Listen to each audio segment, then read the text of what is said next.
आप सुन रहे हैं एजी एंटरटेनमेंट की धमाकेदार प्रस्तुति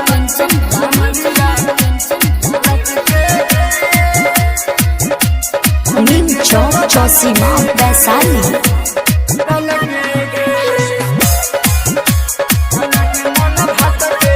mix by AG recording studio. हाँ कमरिया हालत के गे छौड़ी के दोनों दल के गे छौड़ा के मन भात के गे कमरिया लच के गे छौड़ी के दोनों दल के गे छौड़ा के मन भात के गे चल के उंगलिया मारो ही नजरिया देखे में लगो माल सुपर से कसी गे कमरिया लच के गे छोड़ के दोनों दल के गे छोड़ा के मन भात के गे। आप सुन रहे हैं एजी एंटरटेनमेंट की धमाकेदार प्रस्तुति हाजीपुर वैशाली।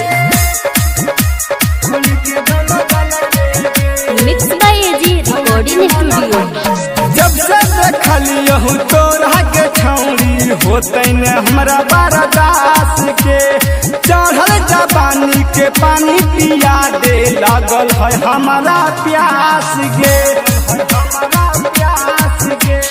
जब से देखलियो तोरा के छौड़ी होते न हमरा बर्दाश्त के चढ़ल जवानी के पानी पिया दे लागल है हमारा प्यास गे घोड़ी तू देखा के गे मन पगला गे के मारो ही जान हमके हंस के गे कमरिया लच के गे छौड़ी के दोनों डाल के गे छौड़ा के मन भात के गे। आप सुन रहे हैं एजी एंटरटेनमेंट की धमाकेदार प्रस्तुति Neem Chowk Chausima Vaishali. Mix by AG recording studio.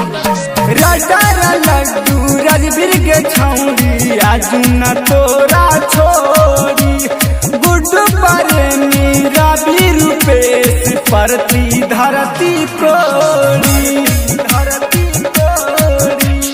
Writer Laddu Rajveer के छौड़ी आज न तोरा छोड़ी गुड्डू प्रेमी रवि रूपेश परती धरती कोड़ी धरबल के बाहरी करबहु बरियार मजा लेब तोरा से सच के गे कमरिया लच के गे छौड़ी के दोनों दल के गे छौड़ा के मन भात के गे।